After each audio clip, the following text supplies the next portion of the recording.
other issues, the question of enhanced cooperation, and we'll hear after the introductory presentation about what's happened at the Budapest meeting. World Economic Forum prepared a report on internet fragmentation, discussing on 70 pages the main risks of fragmentation of the internet coming from the political pressure, economic new business models. Therefore, strong recommendation to read this report, which in a way also signals the stronger involvement of World Economic Forum in the future activities in digital space. It will be one of the major themes of the World Economic Forum. Next. The second issue, which was clearly outlined at the end of 2015, was the question of sustainable development. In addition to versus plus standard resolution, we had, as you know, the sustainable development goals being adopted in September 2015 at the UN. And again, in a way, like WEF did with the question of the architecture, World Bank started the year with the announcement of World Development Report on the 14th of January. And I can recommend strongly for all of you involved in digital policy to consult this report.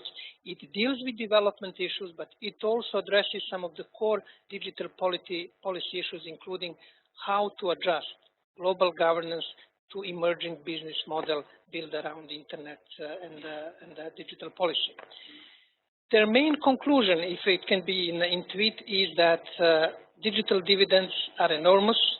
Internet has been making enormous impact, but digital dividends are not shared equally, and the internet cannot address these issues. Therefore, as they put it, we need some sort of analog solutions, which means the question of governance and regulation, new skills for the labor force, which would make the sharing of digital dividends more equal in the modern society. In a way, World Bank echoes one of the major themes, which was clear also in the WEF, that there is a need for a better sharing of the global growth and the wealth on the global and national level. This is one of the echoing themes. Next. Security remains very high. The start of the year wasn't as eventful as the start of 2015, when we have the famous Sony case of the hacking of the Sony company by allegedly hackers from the North Korea. It was a much more quieter start of the year, which is good, except the specific attacks when Ukraine got the cyber attack, electrical grid was disconnected. There was attack of the Kiev's main airport. In the United States, one of the first important events was a meeting of the US security officials with internet industry in San Jose. If you can recall developments from the last year, there is a dialogue between Silicon Valley and Washington when it comes to security and innovation, and we predicted it as one of the major challenges of global digital policy. They discussed basically two issues. One is the help of the internet industry to reduce the use of the internet by extremists and terrorists worldwide, which was less controversial issue. And the second issue, which is more controversial issue, is the question of encryption. To what extent private companies should use a strong encryption in protecting their data? Because as you know, governments worldwide are uneasy with stronger encryption. They would need more computer power to decrypt the communication which is of relevance for them. The same issue in a way was stressed in the UK when internet companies said that the encryption is basically their fundamental security tool. And any lowering of the level of encryption would endanger their business model. Civil society groups signed a letter requesting governments worldwide to reject proposal to so-called backdoors. Backdoors are possibilities to access the servers, through the backdoor, and to access the data. Therefore, as you can see, it is clear that from the January discussion that the question of encryption and balance between business and security interests is going to be very high on the policy agendas on national level and most likely on global level. Next slide. The start of the year was very busy when it comes So privacy with the two court cases. The first case is Barbulescu versus Romania, where basically European Court of Human Rights argued that companies have a right to surveil the communication of their employees under the justification that they have to see if employees are fulfilling their tasks. This is one important and not widely noticeable, but previous practice was that companies had restricted rights to control the email communication of their employees. And the second case was Sabo versus Hungary. Hungary's surveillance of private individual of anti-terror grounds ruled illegal. This is going to be clearly one of the major developments. Work of the, in particular, European juridical system, European Courts of Human Rights and European Union Courts of Justice. We expect ruling from the European Courts of Justice on the question if Uber is transportation or communication company. That ruling, which was requested by Spain, will have far-reaching consequences when it comes to digital policy and the emerging business model. Next. On infrastructure, and I will spend just a few seconds, the European Commission present legislative proposal in February, will present to harmonize use of radio spectrum in the European Union. This main issue on the infrastructure, not the major one. Next. Net neutrality, one of the hot topics last year, is now also got busy start and quite dynamic start with the Council of Europe recommendation on protection, promotion of freedom of expression, right to privacy with regard to net neutrality. In the World Bank report, this development report, you have quite a few references to the question of net neutrality as an important underlying issue for the equalizing digital distribution, digital dividends. Free Basic is banned in India and Egypt. Free Basic is Facebook service, which provides free but limited access to the internet to local communities. As you know, it raised a lot of concerns and controversies last year, whether Facebook should extend this access to the whole internet, and it was banned in India and Egypt. Next. E-commerce and internet economy. There is a UK government pressure on intermediaries around the question of backdoors, which we mentioned, and the question of encryption software and products, and the increasingly heated debate on the question of taxation. US debates permanent ban on internet access taxes.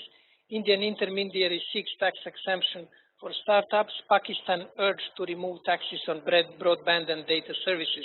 And it would be interesting to hear from our friends in Rio, what is the discussion about taxation in Brazil and in Latin America, generally speaking. In France, today we just heard the news that there is a protest on the streets of Paris against Uber. Therefore, the question of the new business model, the internet is coming closer to the streets and the concerns of all of us. Next. Jurisdiction and legal issues.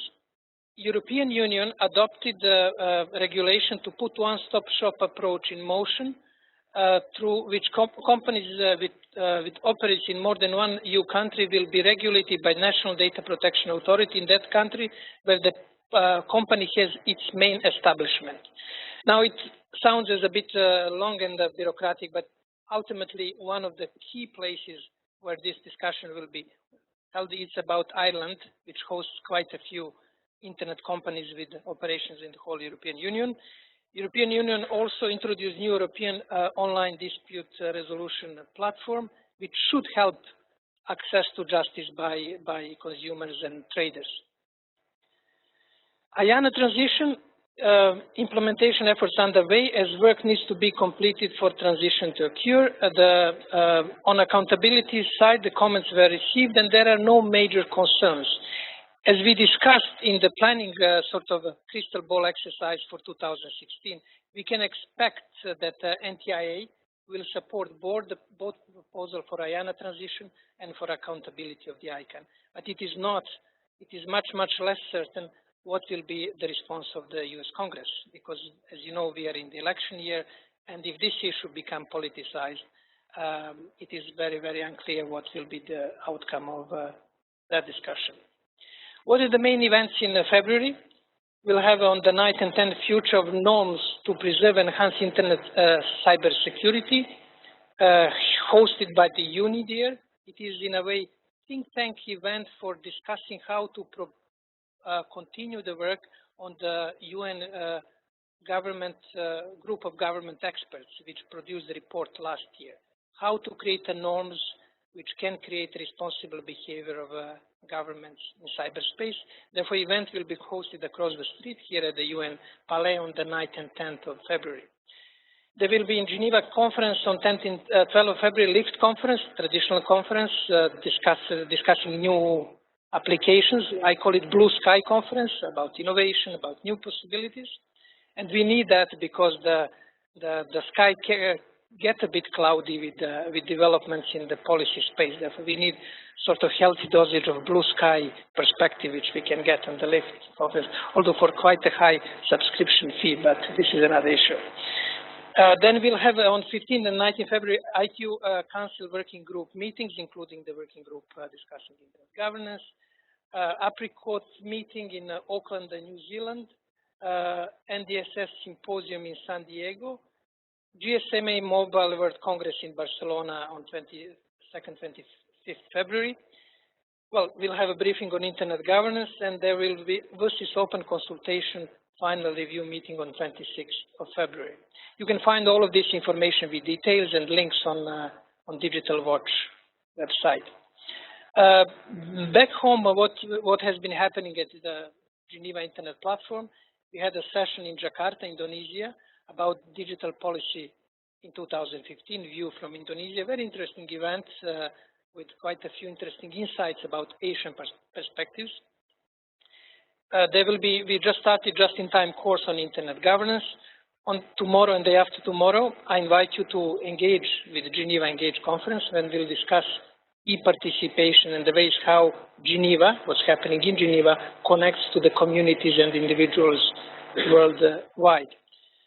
On the 9th of February, we'll have digital policy and technological challenges in 2016, what to expect in Geneva. And I just noticed that we missed one event, which is event with the College of Europe at the end of the month. We'll have 90 students of College of Europe coming to Geneva, and we'll discuss with them digital policy issues. Teresa, it is on 23rd. Well, that's basically summary of the major developments. We will be now, before we invite our local hub, Rio Hub, GIP Rio Hub, to give us their reflections on the policy, I would like to invite Peter Mayer to give us a really quick summary on the major developments, major developments in Budapest during the CSTD intersessional meeting. Okay.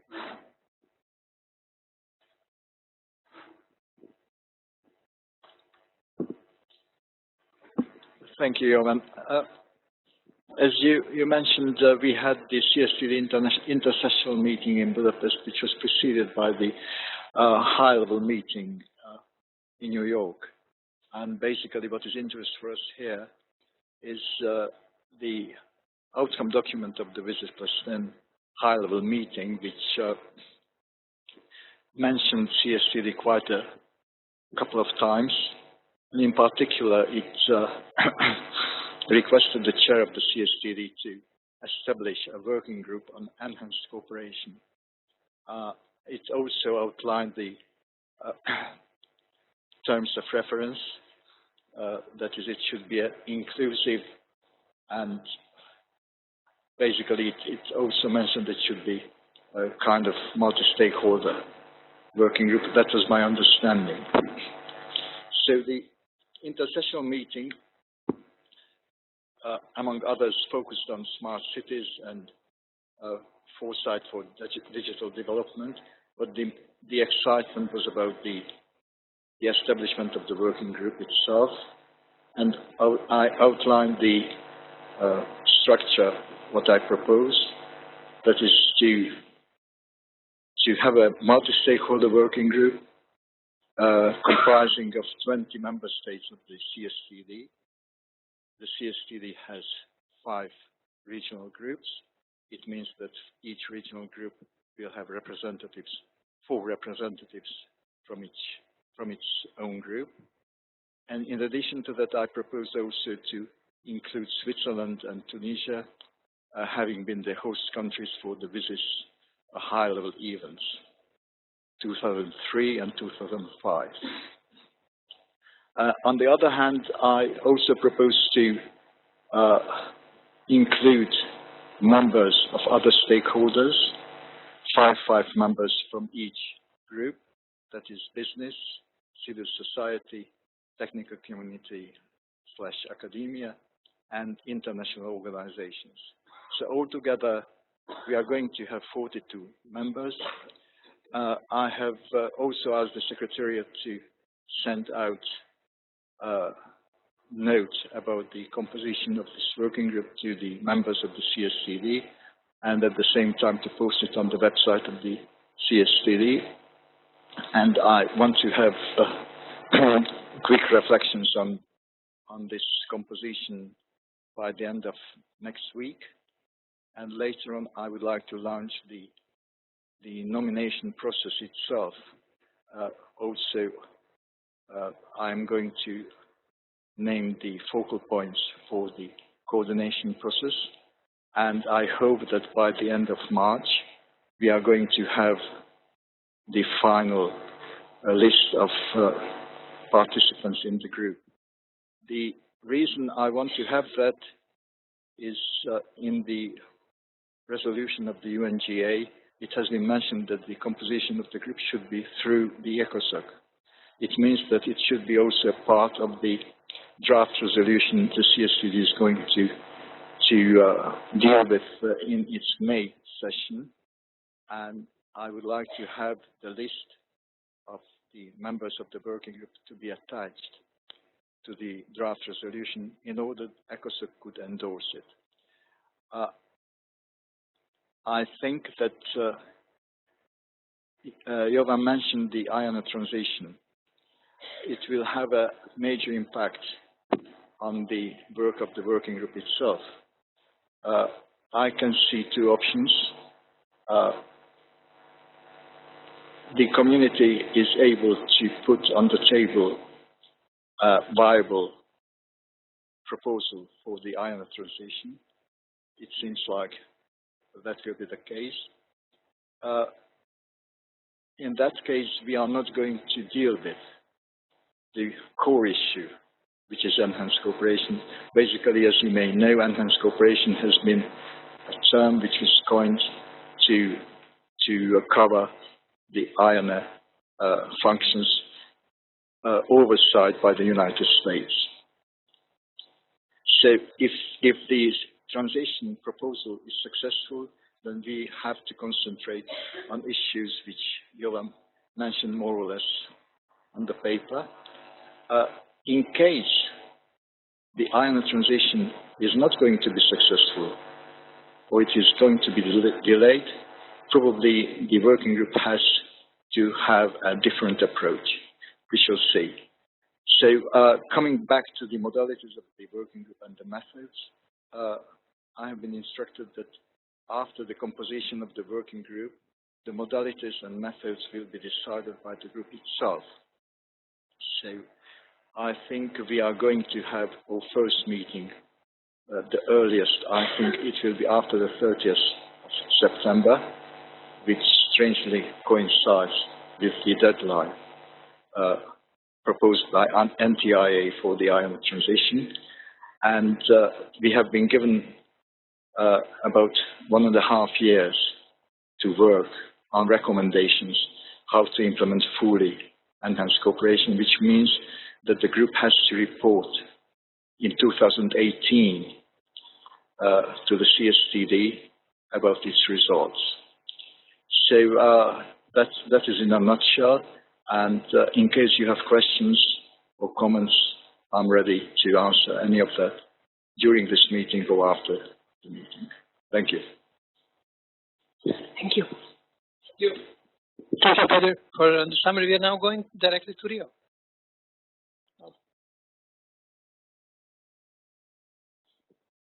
and good afternoon to all those in Geneva and all the friends around the world. I hope that you can hear me well.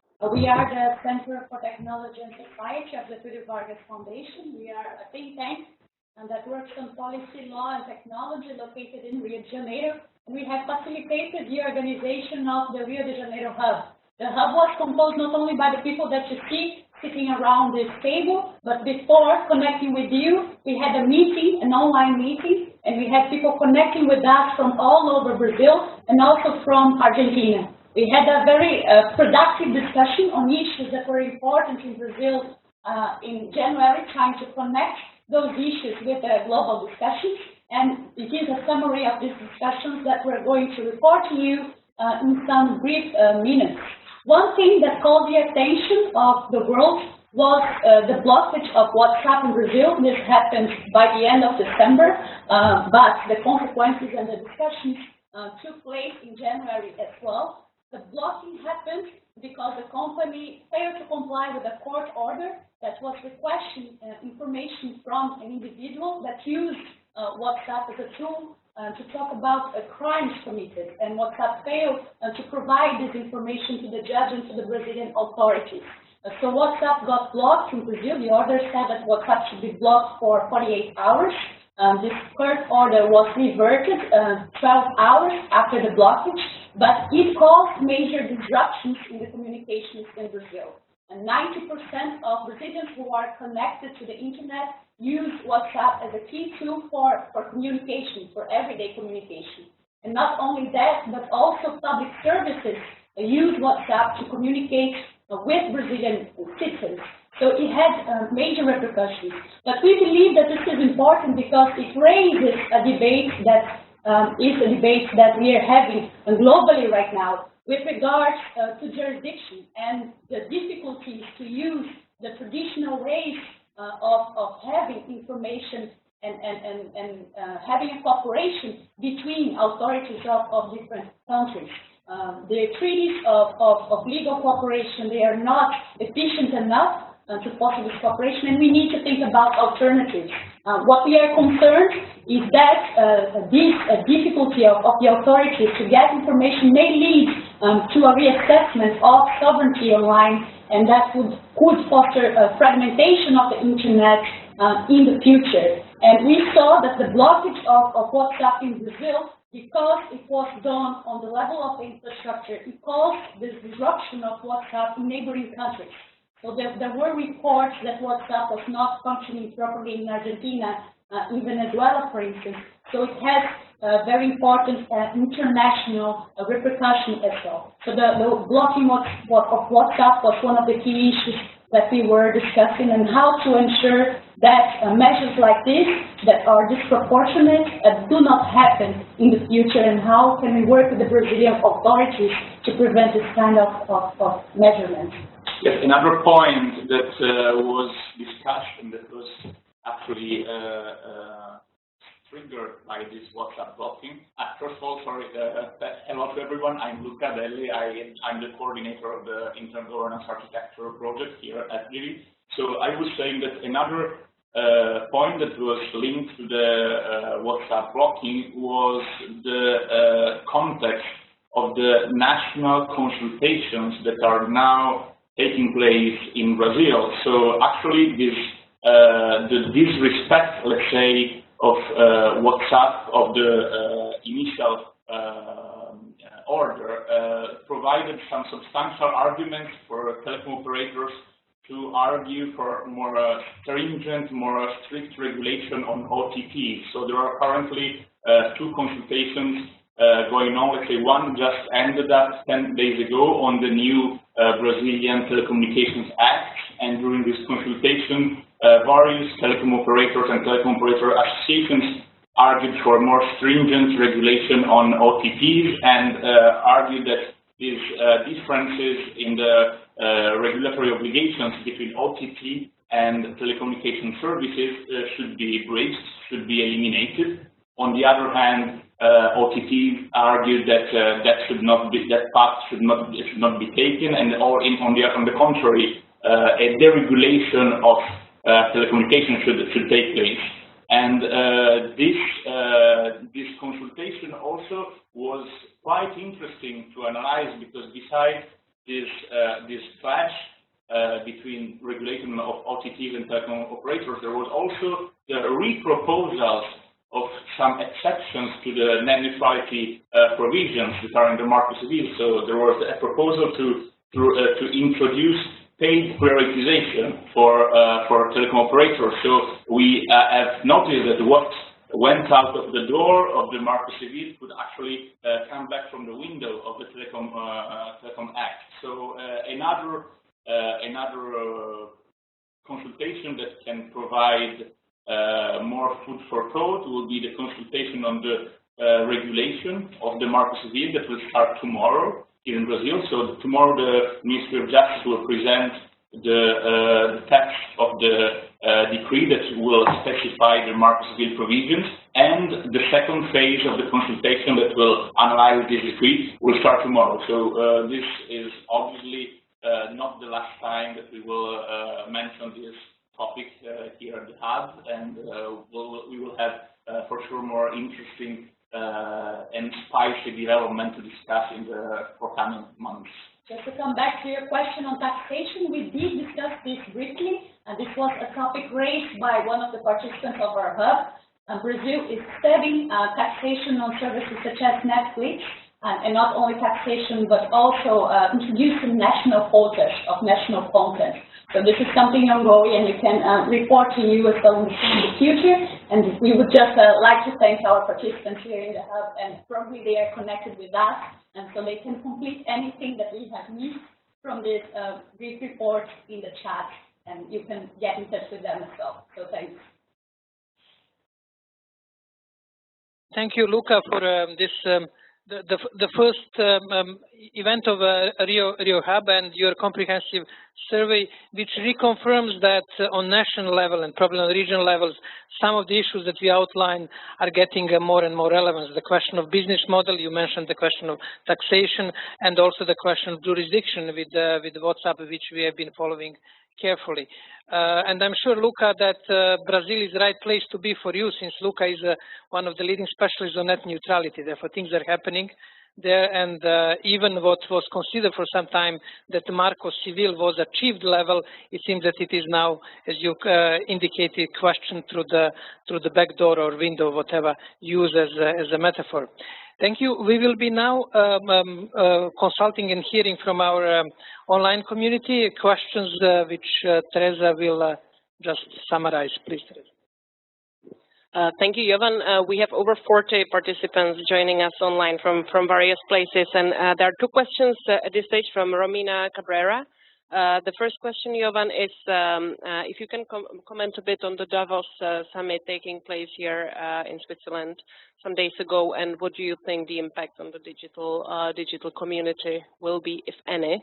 And the second question is connected to the departure of Fadi Shehadi, the current CEO of ICANN, departing in a few weeks. What do you think this will bring to the digital community? That's the questions at this stage, and we may get more later. Well, it's one of the easy situation where you can answer two questions with one answer, because as you know, Fadi Shehadi is appointed as special advisor to the chairman of World Economic Forum. Therefore, he will be quite involved in the digital policy after the end of his term in ICANN. World Economic Forum, as we know, set the stage for discussion throughout the year, and it is important to follow what is discussed and what's going on. What is clear is that World Economic Forum addressed this question of the challenge for the internet business model, emerging business model. We have the issues of taxation, we have the issue of the jurisdiction, balance between security and business. Therefore, business is becoming more aware of the relevance of digital policy. It has moved from, let's say, technical middle management to the boardrooms of the big internet companies, because it can affect their core business model. And I think this is the key message from Davos. Davos took the note of it and encouraged discussion and had quite a few sessions, including the report on the fragmentation, which is emerging, as we heard from Brazil and other places, and is an important issue. Do we have any comments, questions here? Okay, Richard, please. Yeah, thanks. I had actually 3 comments. The first one, Peter, I noticed your pious hope that after the LANA transition is finished, that topic will no longer be in the enhanced cooperation. I don't think that'll be the case because then I misunderstood. The LANA transition will clearly result in IAN and ICANN staying in the U.S. under U.S. jurisdiction for now, but that is something that could evolve, so I expect that topic will still be there. Okay, so I misunderstood what you said. I want to come back to a great point that Mariella made. Basically, we're now seeing that this principle that offline law applies equally online applies not just to freedom of speech, but also to law enforcement, to privacy, to taxation, etc. And I very much believe in the solution for the type of legal enforcement WhatsApp issue that Mariella mentioned that created a crisis in Brazil. The solution, which is unanimously advocated by civil society, is that any infringements, any surveillance must be necessary and proportionate. That principle, I'm very disappointed, was not included in the WSIS +10 outcomes, even though all of civil society called for it. It's been approved by the Interparliamentary Union, which is a grouping of all, or not all, but many of the world's parliaments. It now appears in the Council of Europe paper on net neutrality. It actually mentions necessary and proportionate. So I think now the time has come, and I see several member states here, for all of the member states to really embrace that principle, which I think is the only way forward, because we can't have no surveillance, and we can't have arbitrary surveillance. So what should we have? We should have reasonable surveillance. And what's reasonable? Necessary and proportionate.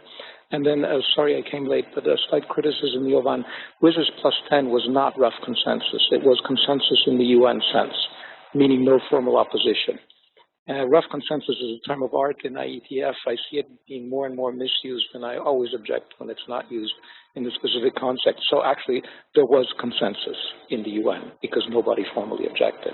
Then we all know that consensus was achieved by leaving things out, by having ambiguous wording, etc., but that's a different issue. It was UN consensus. Thank you, Richard. Just a quick comment on the rough consensus. Definitely, it wasn't procedural understanding, it was substantive, that quite a few actors agreed with issues that we are not completely comfortable with in order to reach consensus, but formally speaking, it was real consensus. You raised two, well, as always, interesting points, but 2 interesting points. One is online, offline. How far we will go? Is it only related to human rights? I attended a meeting in Berlin last week on OSCE, where you have also principles that existing international law applies to the internet. Therefore, is it going to be the real trend that in all other areas we'll have offline basically moving to online? And in a way, it is also a recommendation of World Bank report, arguing that analog solutions should be found and encouraged in order to have the more fair distribution of digital dividends. And the interesting trinity, reasonable surveillance against mass surveillance or arbitrary surveillance, and necessary and proportionate. Well, that's it seems to be all for today. We have 2 more quick comments from Peter and from Florin. Here it is, Peter. The microphone is there. Okay. Thank you, Jovan. Thank you for receiving us today with very interesting comments. And just for me, I'd like just to make a short comment regarding the decision on of the European Court regarding the, just one moment here. Romania? Yes, because for me, those decisions are contradictory. One, allow an employer to follow personal mail. This could be a benign issue, but do not allow to follow an anti-terrorist. I think it's quite contradictory. What will be the next step for employer? Could put microphones and video surveillance to register the behavior of the employees?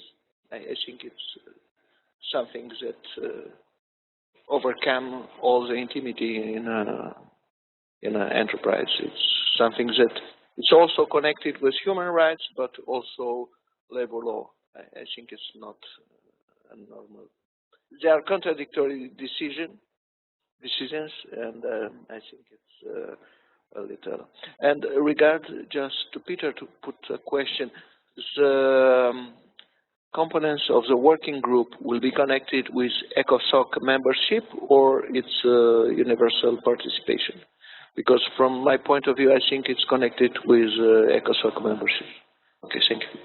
While Peter is preparing, just one comment. We will prepare analysis of this ruling of the European Court of Human Rights, because there was one previous ruling which outlawed possible surveillance by employer of the internet traffic of employees. And there is a very interesting reasoning, as you indicated, quite a complex reasoning. But judges, at the end of the day, they cannot allow to tolerate ambiguities. They have to make some sort of ruling and judgment, and then they decide it. I can imagine that they almost flipped the coin and decided in one direction, because it's so complex argument around this issue that they move in that way. We have Peter, and then we have just a quick answer to your question. The membership is neither. It's CSTD members.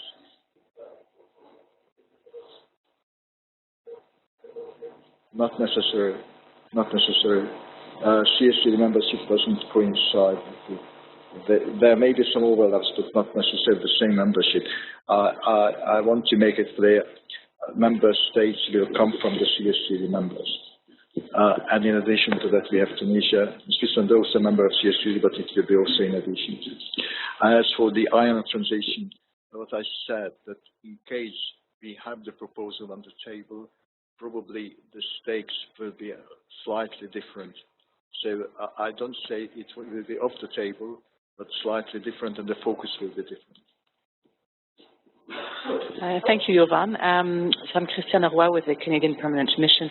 I just wanted to react to the European Court issue. I haven't read the ruling, but I would understand that if you are an employee and you are using your employer's computer at your desk, that would give your employer authority to see the traffic that is going on its machine. Now, if you choose to use your Hotmail account on your employer's, that's your problem, but you're not forced to do any personal communication when you're at work. And certainly for the Government of Canada, we have a policy. It's very well explained that you are an employee of the government. You use the machines that we give you, and we can see the traffic going on, and we're quite informed. So if we choose to use it for personal reasons, there could be consequences if it was used inappropriately for child pornography or whatever, but also for abusive behavior. If I spent all of my day sending emails on Facebook, then there would be consequences. So I'm not sure what was the nature of the ruling, but on the surface, I don't see it as dramatic as what I understood your comment was.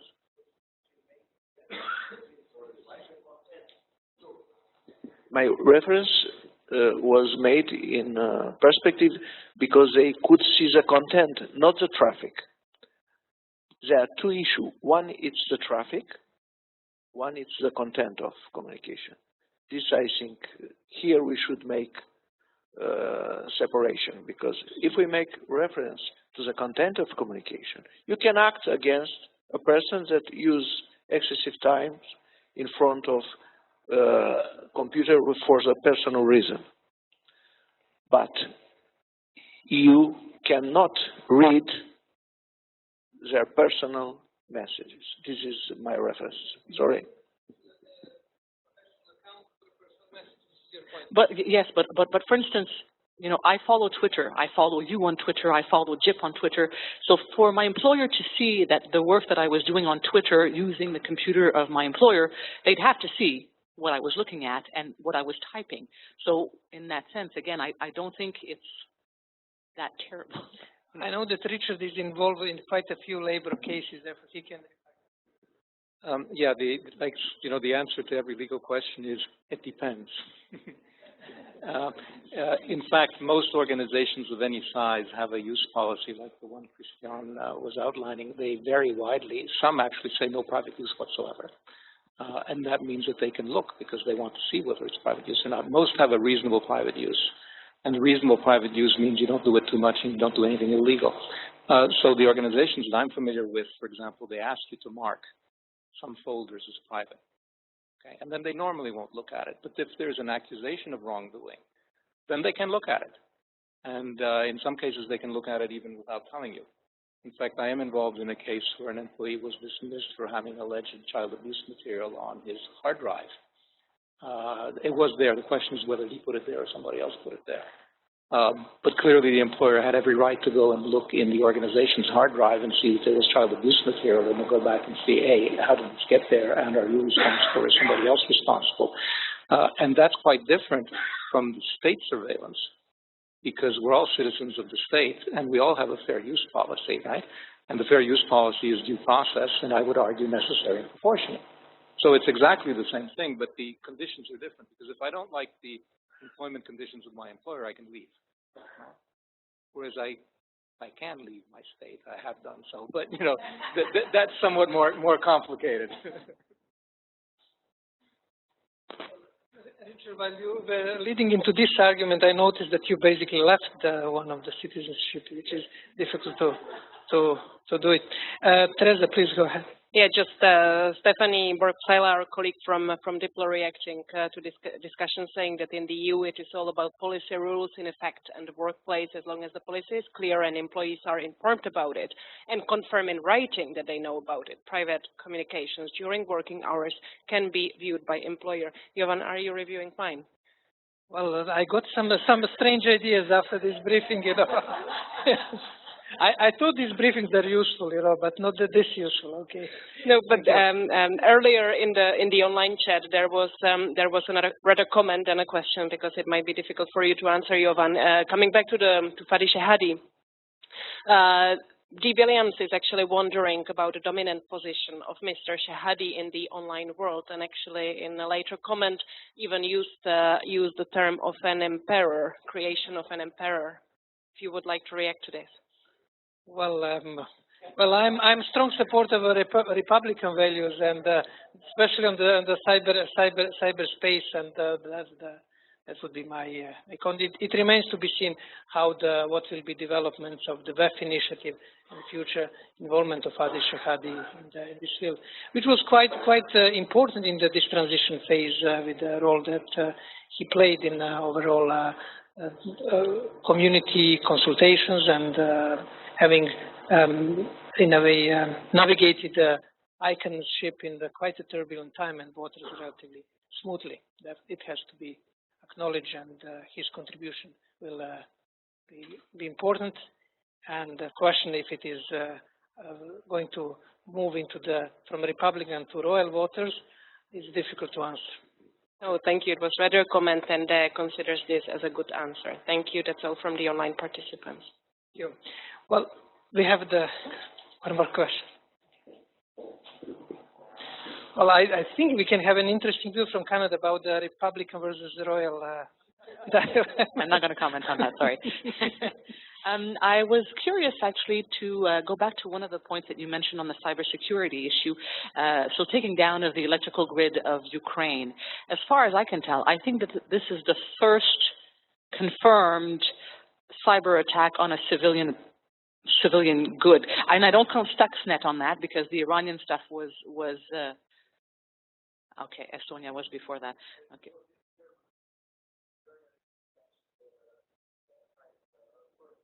A furnace. Okay. So where will this discussion then pick up? Where will, once where people are analyzing the virus, they're doing forensics of it and whatever, is this discussion going to show up in a forum somewhere to say, okay, norms on civilian infrastructure we're not respecting, we have to deal with this? Where will be the forum where this will be discussed, you think? Well, Christiana, we attended the meeting in Berlin, OSCE meeting, and you were in the other working group. I was in the group on the question of security. And I can tell you we spent quite a bit of time of trying to define what is a critical infrastructure. And the agreement was made at the end of the day, the discussion, that national governments should decide what is the critical infrastructure for each specific country. Therefore, this issue will be open, but what we are facing concrete problems and issues. And one can see the few threads. One is the UNGGE, government group of experts, and the discussion on the norms that we'll have on 8th and 9th. That could be one thread. The other thread, which we may experience this year or next year, is the use of international juridical bodies. Because like in the question of online privacy and other issues, the discussion, citizens were not satisfied with the policy solutions, therefore they moved to the courts, European courts or national courts. One can expect over the next 1 or 2 years possibly the first at least advisory opinion in International Court of Justice, which deals with international law. That could be most likely one thread, especially when it can be confirmed the attack came from outside the country, where international element can be developed. But this is real crystal ball exercise. Therefore, UNGGE, maybe OSCE is taking serious discussion on that. It was clear that OSCE under German presidency is going to discuss these issues in details. And third possible channel is international juridical space in International Court of Justice in The Hague. Thank you. Yeah, but just Richard mentioned the Tallinn manual, which is now revised, which also addresses the question of critical infrastructure as one of the issues. They will have a meeting at the beginning of February in The Hague. So we missed that. We will put it in our summary for the next month, what's happened at the Tallinn manual meeting in The Hague. Thank you very much. Big thanks to our friends, colleagues in Rio, by Rio. And online participants who attended it from all over the world, including the United States, which had a disruption of electricity yesterday. One of our presenters for yesterday's conference, we noticed, had the difficulties to connect. And for you who joined us today for the first briefing, thank you, and see you for the forthcoming events, including tomorrow's conference. Bye-bye. Thank you.